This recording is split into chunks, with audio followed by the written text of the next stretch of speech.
I'll introduce myself. Dorothy Greco, author of the newish book, For the Love of Women, Uprooting and Healing Misogyny in America, and with Jonathan Walton, hopefully, because he's the biggest part of this conversation tonight. He is a fellow author and a friend. My husband and I met him and his amazing wife last summer. And before he comes back on, I just want to give a shout out that he has been such a faithful friend in helping me get the word out about For the Love of Women. In fact, when his book launched, the day of his launch, he devoted his Substack to my book, which is crazy. Like that, people just don't give up their real estate on those days. So I was really, really grateful to him for doing that. So hopefully he's going to get back on, and we're going to talk about male entitlement and defensiveness and how those two things get in the way of having honest conversations about misogyny. And then ending with how men can let go of their expectations to be at the center of the universe and always being in control and having unlimited access to pleasure. And Jonathan may reframe that when he gets back on. I'm really hoping I don't have to do this thing by myself because I really need his voice here. And heads up, this is going to be PG-13 rating. There will be some things that we talk about that are mature. And I just want to say, to be clear, that it's not all men. It's not all men. There's lots of really good men out there. I happen to be married to one. Christopher Jonathan is a really good and safe man.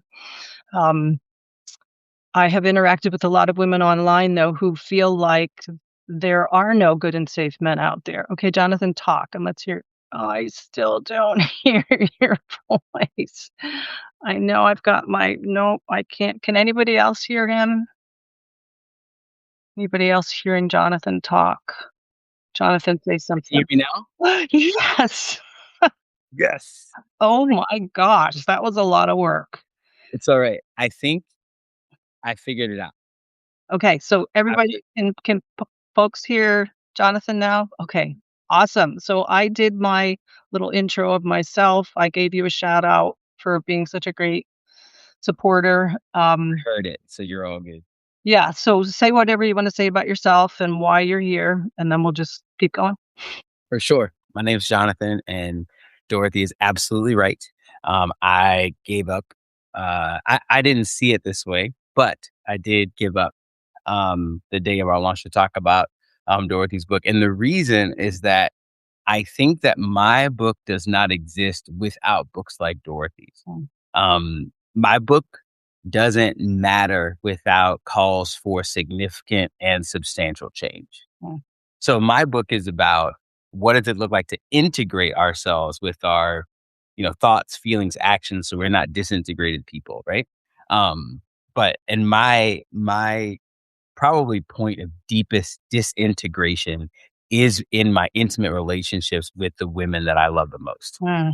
My mom, well, who passed away, but my mom, my wife, and my daughters, because I have been shaped in a way that, you know, all of the entitlement that Dorothy talks about in her book, all of the cultural nuances, things that are happening, like I have to take concrete steps to leave that.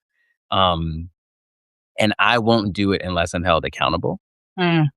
I won't do it unless I have regular conversations. And so this is part of my formation and discipleship as well. So as much as it was a gift to you for me to put the thing out there, and because I do believe there are books that are good for a week, and then there are books you should revisit for like 10 years. And I think this is a book you can revisit for like 10 years, Well, to be able to engage, particularly for me as a man, having grown up in the world that I inhabited, coming up, and absolutely for boys, and I will say boys because I think there's a level of maturity and change that needs to happen. mhm. Boys right now that want to become men with the way the world is, that your book is, I think, crucial for them to read. So, Thank you. mhm, Okay, so let's dive in on male entitlement. for And sure. I'll define it and then I'll let you define it as well. I see that as the sense that men feel like that they're owed respect and deference and sex, etc. And I see it. I see male entitlement everywhere, from the Epstein files to teen boys expecting girls to send them nudes to some of the more conservative Christian leaders like Doug Wilson and Mark Driscoll, who will communicate again and again and again how women need to be available to their husbands for sex 24/7, and that if Mm. men fall into porn, it's the wife's fault. So I did a Instagram post on male entitlement a couple of days ago, if you want to go back and check that out when we're done. And as with many forms of entitlement or privilege, those who have it either don't see that they have it, or they do see it but they refuse to let it go because it benefits them. Yes. Right? So, Jonathan, I'm curious to hear your take on male entitlement. Mhm. How would you define it? And as it pertains to misogyny, what do men believe they deserve or are entitled to? Yeah, and so I'm gonna try to remain, as personal as possible. Which I appreciate. Um, yeah, because I think that,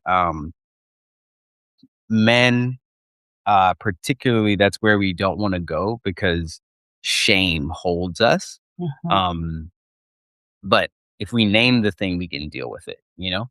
And so I would say for me, entitlement looks like, my wife and my children exist for my pleasure and satisfaction, mhm, right? I think that, um, if we start there and move out, because the reality is, if I move up from intimate to interpersonal spaces, it's the same thing. mm, These women exist for my pleasure and my satisfaction. And then moving up from there, when I think about institutions, why is this female CEO, this female manager, what, like, this person that holds this authority and influence? Why at church? Why does this woman respond to me this way? She exists for my pleasure and my satisfaction. mm, Um, and so from there, I believe, you have my wife is different from me and less valuable. It's not just that we're different. Like, there's a hierarchy here. mm. And so you get to do what I say and do what I want. And I should never be uncomfortable in your presence. It's That's okay. yeah, you that's know? that's and Yeah. what So, what's your sense of where does this come from? Is this just taught through family systems? Is it a cultural thing? How does it get so, part of a man's thinking? yeah, well, I think there's, I'll speak, this time I'll start big and go small. So ideological, institutional, interpersonal, intimate, and then individual. I think it's a radically unhelpful thing when individual and intimate systems, so family systems and things we've imbibed, get validated by institutions and ideas, And culture. and culture, right? And so, I grew up in the Black church in the South, and um, women at my church were not necessarily allowed to be preachers and teachers and leaders. And not that they couldn't, but I distinctly remember as a kid someone saying, "Oh, a woman can preach if a man is not available." Mm, Right? And so I'm like, "Oh," so I was 13 years old. A young girl asked me, "Oh, like, do you think I could preach?" And I was like, "Oh, well, like, if there's not a man here, absolutely." Right? And I think I'm being empowering. I think I'm giving, like, this great word because I have an ideology that exists in an institution that's validating how my household actually functions.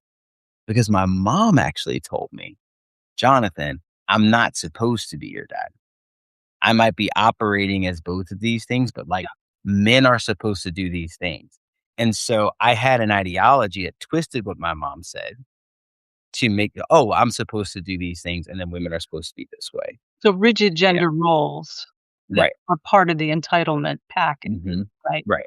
Right, right. Are there times when you look back over your life that you realize that you were sort of swimming in the male entitlement and benefiting from it? And then how did you extricate yourself from that?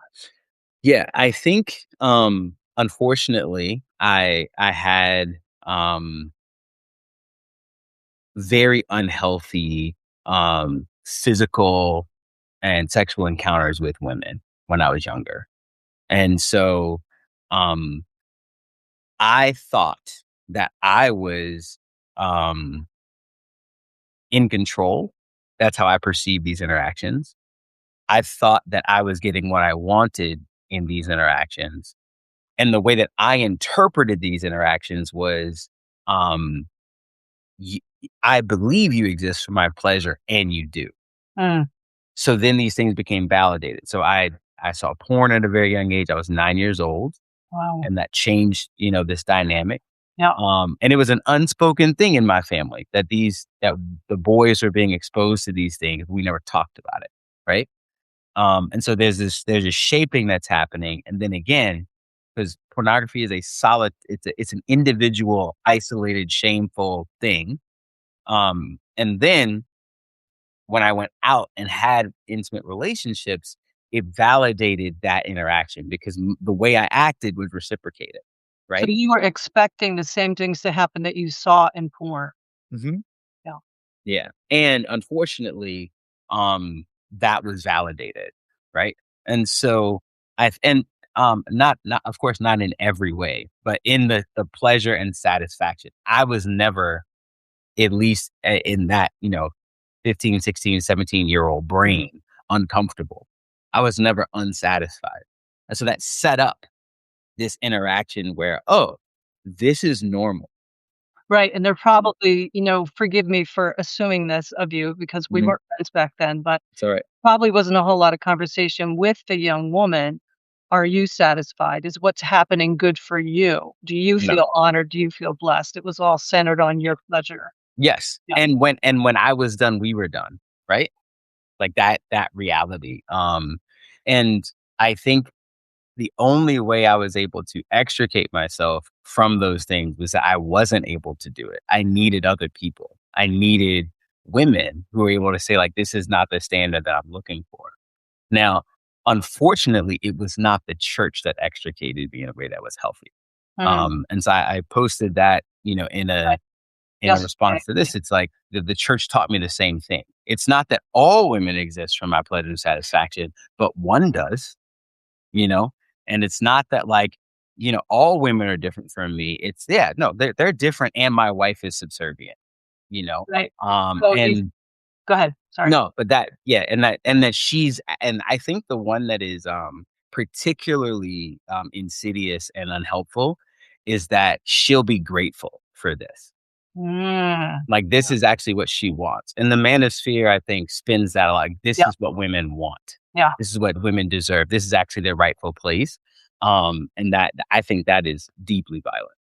Yeah, so you've got family systems, you've Mhm, got culture, you've got pornography, which is a subset of culture, and then you've mhm, got church, which all mhm. enforce the male entitlement and Yes. the focus on male sexual pleasure, and male dominance above what women want or what women need. Is that an Mhm. accurate summary? Yes, absolutely. Yeah. And it seems to me that it's becoming more of an issue, though, of course, it could simply be, the evil algorithms that are promoting the things that make the most money. But I'm feeling like I'm seeing more and more of it, that men seem to be much more outspoken about their sense of entitlement towards women. I don't know if you would agree with that, but I think that I would okay, here I don't think it is I don't think it is more prevalent, because hip hop culture, like, when we talk about the Me Too movement and how the Me Too movement didn't really impact hip hop, like, there's a whole dialogue about that. Your folks can Google, like, Tory Lanez and Megan Thee Stallion and, like, all those different things. But, there's a place and a people and a context where, this is fine. Right? So mm, I grew up with Jay-Z, Big Pimpin'. I grew up with Ludacris and Magic City and, like, the strip club cult, like, I did not go there because I grew up in a rural town in Southern Virginia. There's no clubs anywhere. But good. It's good for you. right, but the perception was that this is fine, you know? And so I think that, um and we could get into a little bit of, like, black exploitation, like that film, that the type of film and entertainment. You could also talk about the fetishization of Asian women, like fetishization Mhm. of China, like the pornography and like the embodiment of like white women, all these things. You can throw all of that into the same toxic bucket that's given to men. I think the different part now is that it is making its way out. Mm, Right? And so, and I think that is different because now the things that men were doing alone and talking about are now talked about in culture. And you have these two mechanisms happening at once where men feel exposed and there's statistically structures and systems that look like they're moving against us, right? So it's like, oh, there are not as many of us in college and not as many of us doing this. right, So but unfortunately, that is not seen as, oh, like maybe there's something I need to work on, right, right? Like that's not how we receive it because the world actually exists for my pleasure and satisfaction. It's that, oh no, everything needs to recapitulate. So I right, need to double down, you right, know? And so if I think about men right now, I feel like um when we talk about the decolonization movement, I think there's gonna be a conversation about the recolonization movement, like how, no, we need to keep these systems in place, and so part of colonization is a deep, violent patriarchy, and so that I think is the conversation now because 'cause we're arguing about ideas that used to be in the dark, right. in the Yeah. light. Yeah. And as women begin to hear about it and become more aware of it, and we push back and say, wait a minute, this is not okay, that's Right. when conflict begins because men feel even more threatened. Right. Then, as we'll talk about at the end, they can either double down or they can Mhm. say, as you just referenced, like, oh, maybe this is an opportunity for me to change, Mhm. which Mhm. is a great pivot point for talking about defensiveness, right? And defensiveness is obviously not just a male issue. I get defensive, as my husband would attest. Um, as the word implies, it's a form of defense or protest, Mhm. right? And Yeah. if it happens in conversation, particularly about a conversation where there's something that is already charged, it can really shut things down. So Mhm. I see it all the time on socials. If I post something about misogyny or I'm reading other people's posts about some systemic injustice, there's Mhm. always the yeah, but, or it's Right. not all men, or women can be misogynist too. And I Mhm. yeah, they can, but can we focus here on what the real issue is, right? Right, right, right. I know for me personally, what the 2 times that I'm most likely to get defensive are if somebody catches me doing something wrong, like lying, Mhm. or somebody witnesses me failing. Um, so it's connected to shame, right? Mhm. And getting defensive is a way for us to reduce our exposure, a way to say, "Back off." But I can also get defensive if somebody misunderstands me. Mm. Like, if somebody wrongly or unfairly judges me, defensiveness is a way for me to try to set the record straight. And I think far too often, I think both of those things are involved when we try to have these conversations about misogyny. So I'm curious to hear, like, do you feel like there's other categories? What does defensiveness look like for you, Mhm. connected to misogyny? Yeah, I think, again, our spouses hang out with us the most in these healthy places, and I noticed that I experience criticism as attack. I don't experience criticism as encouragement Or healthy feedback? or yeah, well, never that. I am perfect. And I noticed it in my kids. I've noticed that if I go to say something in response to something they say, they start off by saying, "No, this." And I do that. Priscilla will say to me, "Jonathan, I think," I'm like, "Nah, this." Right? I don't need to communicate that way, right? But I inherently, in a lot of our dialogues, feel corrected, not, giving feedback or there's a dialogue.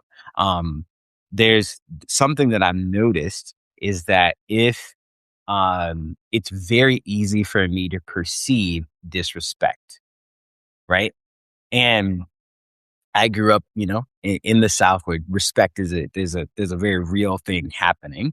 Um, and I would see and hear men use gender and authority in situations where they felt threatened. And so I'm the man of this house.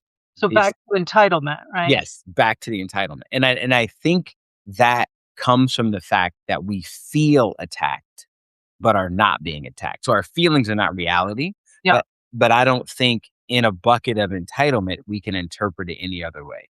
And for me, that's where I think someone said that their wife or their spouse was sandpaper, you know? And I think we have to be willing to get close to people.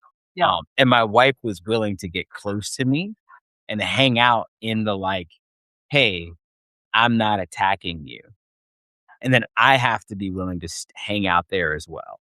And that I think, unfortunately, um, 20 years ago, there weren't enough places for me to, I think men in general, to escape and feel that sense of validation. But now there's technology, there's a manosphere, there's online things that didn't exist 30 years ago, right? Um, but I desperately think we have to be willing and able to get close to people. And that will actually help us realize I'm not being attacked. I'm being given feedback and I can change. Y- Yeah. Yeah. I don't know whether this is true for you and Priscilla, but one of the things that Christopher and I have learned, and I'd say it's taken us a long time to learn it, is to have enough self-awareness to say in the moment, I'm feeling defensive right now. Mhm, And maybe I don't even know what this is about, but I can tell that I'm feeling defensive. So just give me a minute.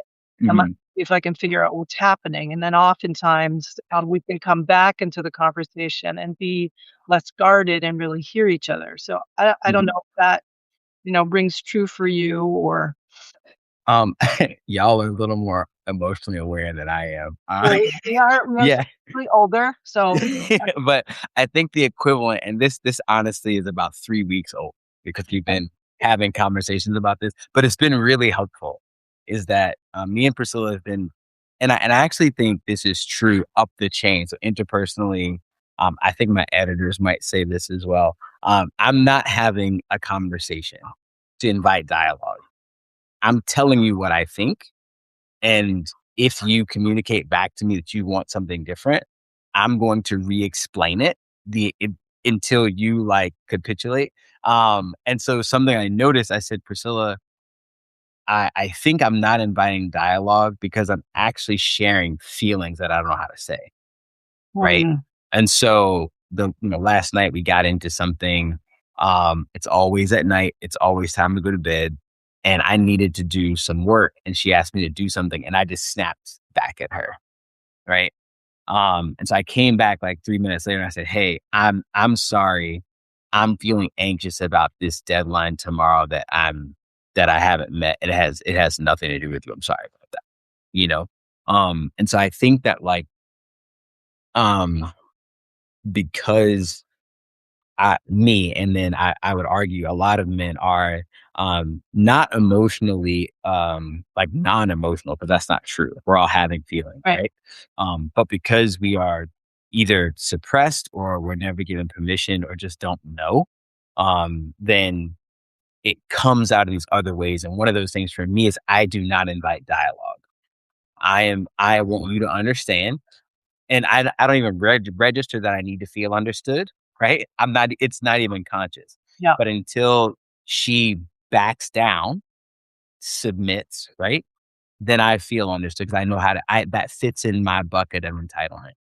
But if I grow in my emotional health, awareness, and maturity, and even make space for differentiation, then I could actually engage with her as a whole person, not just another thing that I believe I'm supposed to control.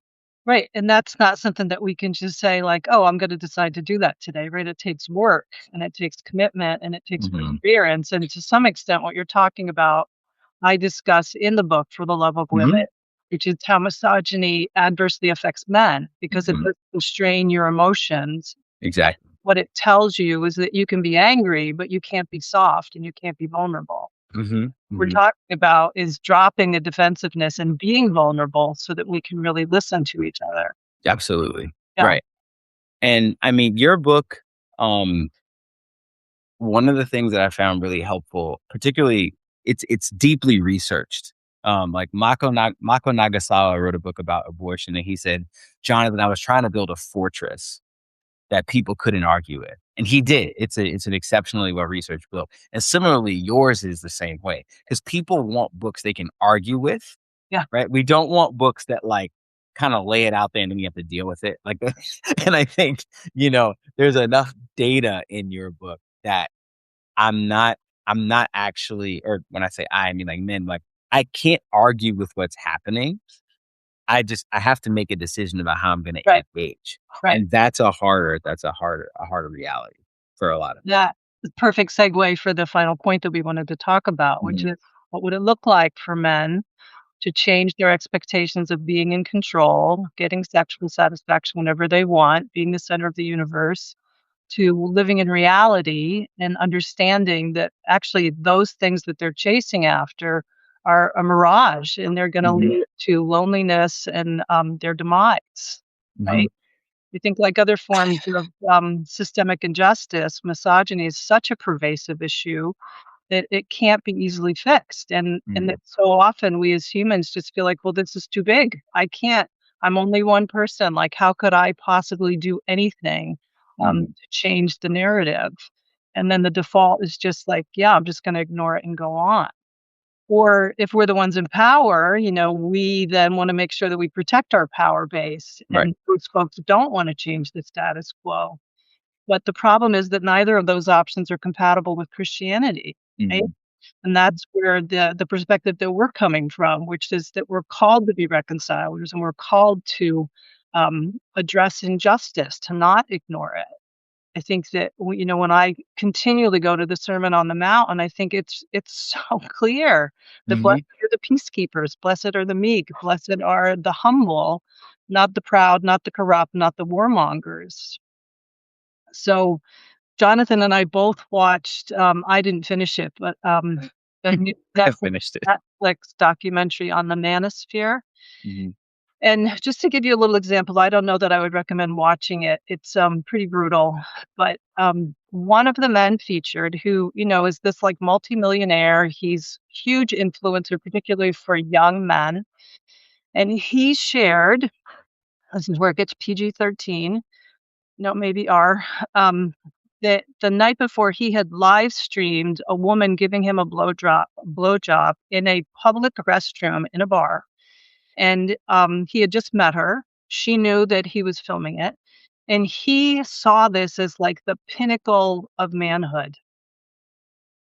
So, in addition to the disgust that I felt, I also thought, like, oh, honey, you are so missing the point of what sexual intimacy is supposed to be about.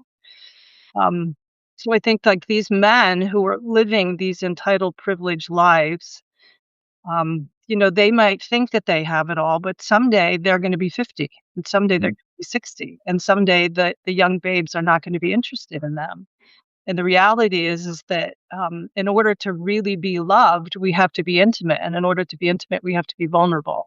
And so being defensive and being entitled is just like discounts what it means to enter into a relationship where we're really seen and we're really loved. So I don't know. How do you want to respond to all of that?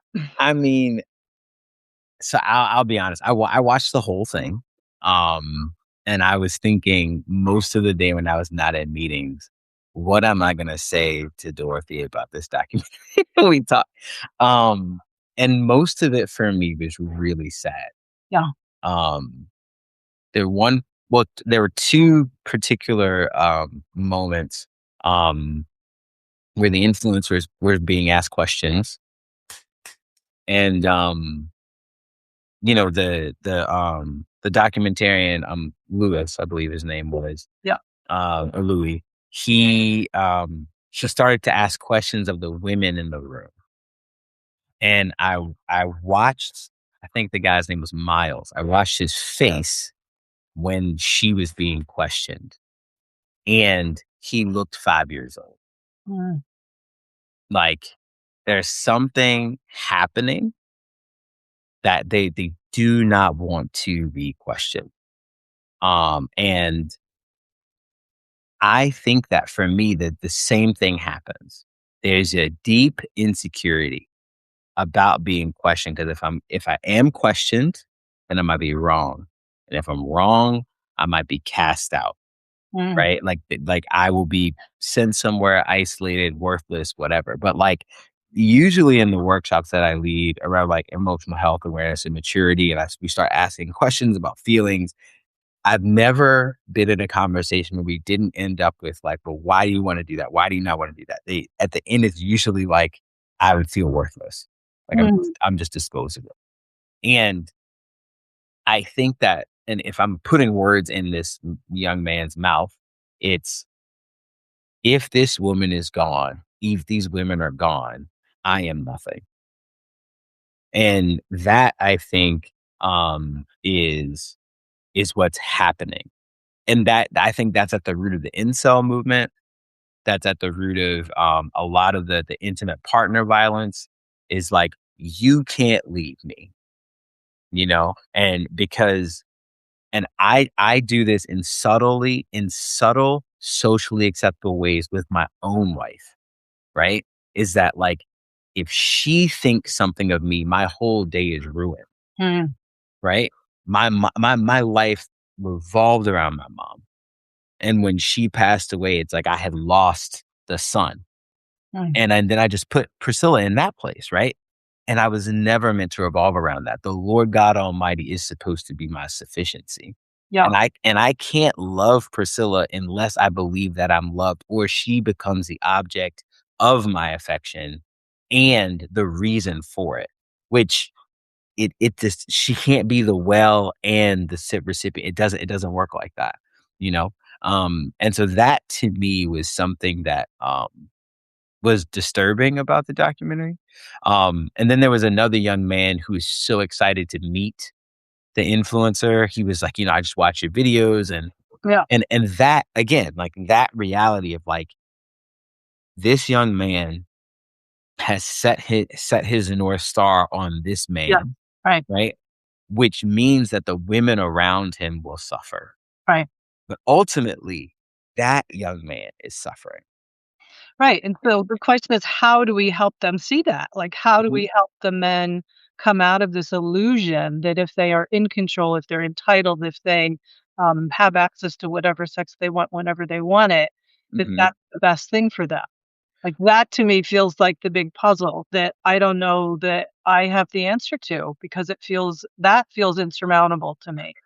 Yeah, and I think that, the I hate this because I want a different answer, you know? Um, and in the same way that, you had to teach me about misogyny, in the same way that my LGBTQIA plus friends have to teach me about heteronormativity, in the way that my Chinese and immigrant friends have to teach me about the Asian American experience, the diaspora, and the immigrant experience. Like, I think there's like reconciliation is a holy thing to do, Yeah, and the well to pull from, I think has to be, the this when Jesus says like his love is high and long and wide and deep, like we have to pull from that well. I don't know another place to go to get the energy to be able to speak to the masters on the plantation, to speak to the man holding the whip, to speak to the wounded people who are trying to hold on to so much control as someone suffering under the system of oppression. But I told someone I was like, the for the plantation to end, the master has to be free. right. And similarly in misogyny, I think that um it's going to require men who are leaving patriarchy and women who are suffering under patriarchy to understand in a deep way what the good news is for a person who's that wounded. Like, why is patriarchal oppression good news? And that requires empathy that I don't think a lot of us have access to, myself included.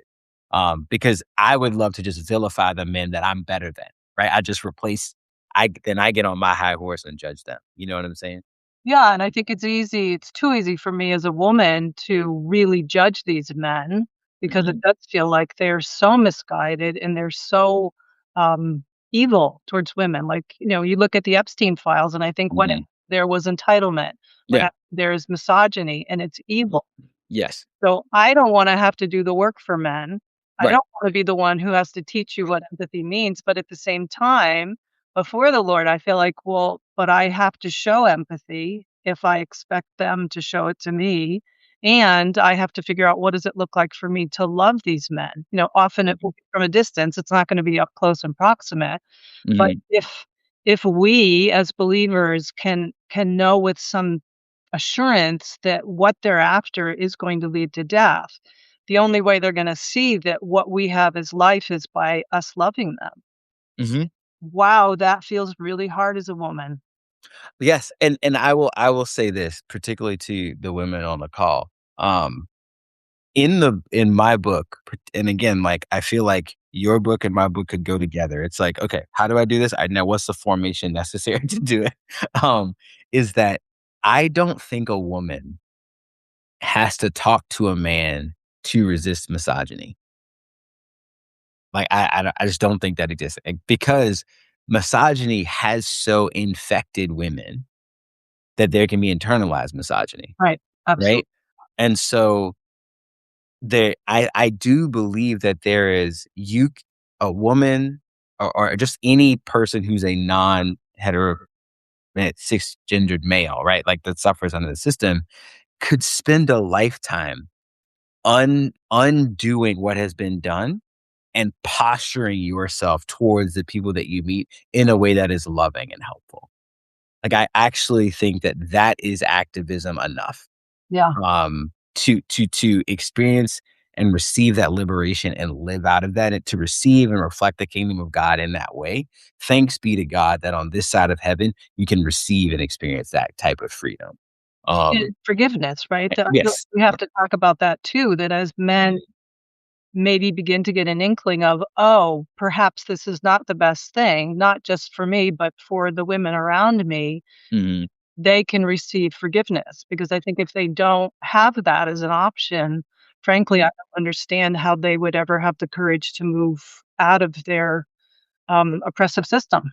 Right. And then hopefully, in Jesus' name, people that are formed, like, if we are able to form ourselves, um, or allow ourselves to be formed in Christ and receptive to that formation, when we meet each other, then that the individual intimate stuff can actually happen, right? Like, oh, I'm having this conversation, um, and we are not objectifying each other because of the work that God has done within us individually. Yeah. We are honoring each other in this way. And so there was a young woman years ago. um, I was running a program, and she kept apologizing to me. Every time I would say something, she would apologize. And I said, I just looked at her after we watched, The Mask You Live In. We watched that documentary. Um, and that's this misrepresentation, and then The Mask You Live In. These are two documentaries, came out about a decade ago, about men and women, for the folks on the call. Um, and I said, "Hey, like, you do not exist to make me feel comfortable as a Christian leader in this space." And she just, leaned back, and then she started crying, Mm, you know? Um, is that your life is not predicated upon my satisfaction. Now, yeah, I had gotten to that point institutionally, right? Like, at that point in my life, I could do that in a space. I still had power in that room, right? Like, I'm the Christian leader in this space. I know how to do that. God was still working on the intimate stuff. I wasn't married yet, hadn't done that work yet, hadn't been in therapy yet. But, like, there's places that God had postured me. And I think that in all of us, like, don't think I have to go watch the documentary and go read Dorothy's book, then go read Jonathan's book, then go watch his live again before I start to participate in the renewal of all things. Like, you can begin to posture yourself, um, toward the kingdom of God in ways that are helpful and transformative, even just for you. right, and in some ways, curiosity kind of is the beginning of that, right? One of the things that I'm hoping from writing this book is that men will be curious, that men will approach women in their lives and say, "Have you experienced misogyny, and what's that been like for you?" And then just listen, non-defensively, not trying to Mhm. explain things away or diminish it, but to just really listen, and hopefully then that would move them into a place of empathy. And I think Mhm. once empathy is possible, then that is the beginning of change, in my opinion. Yeah, and with that, like, I think I immediately thought, "Okay, a man's gonna sit down across from a woman, she's gonna start sharing about misogyny, he's gonna feel blamed immediately." Like, and I think something that men have to understand is that we are complicit. We just are. Yeah, We are complicit and we benefit and we are responsible and sometimes we're guilty. yeah, So that's just it, and in a faith where I think distortions of our faith, like we talk about sin so much and we believe that the redemptive power of Jesus is so small. mm, Like we like, oh, the sin, call it out, call it out, call it out. But as soon as it's revealed, we shrink with shame. mm, But like the cross is big enough to carry all of that. And I think if we're willing to allow the God's grace to be sufficient for us, because we are weak and that's okay. We yeah, are sensitive and and you talked about that in your book. So yeah. like, yeah, I think we can experience real healing if we're willing and able to hang in those spaces, and be patient with one another. I think that's a great place to close out. So do you have any final thoughts? So this is my book is For the Love of Women. Go get it. And Jonathan, I loaned your book to somebody, so I don't have yours to hold. It's all good. I ran downstairs from putting children to sleep, so I have no books and headphones. But I yeah, I would love for people to read your book, and in Jesus' name, try to live into some of the freedom that you're calling people to. There's a mountain of Christian content to consume, and I would love if your book is not fast food, you No, know. And so, my real hope is that the world would be better, because people are engaging in ways that are helpful. And I used to say like, "Oh, for the sake of my daughters," that's what I was saying years ago, or like for the sake of my wife. But it's like it's for my sake as well. yes, Like we just absolutely. like I am part of the bound up population, and so my prayer and longing is that all of us can get free together. And your book really helps us do that. Yeah, I think that the reality is that we would all be better off if there was no misogyny. So Amen. May it be so. well, thank you all for showing up tonight and for being with us those first 2 minutes while we try to figure out what's going on with the audio. Yeah, so blessings and look forward to Mhm. seeing some of you again. Thank you, Jonathan, for being with me. Absolutely. Bye, y'all. Good night.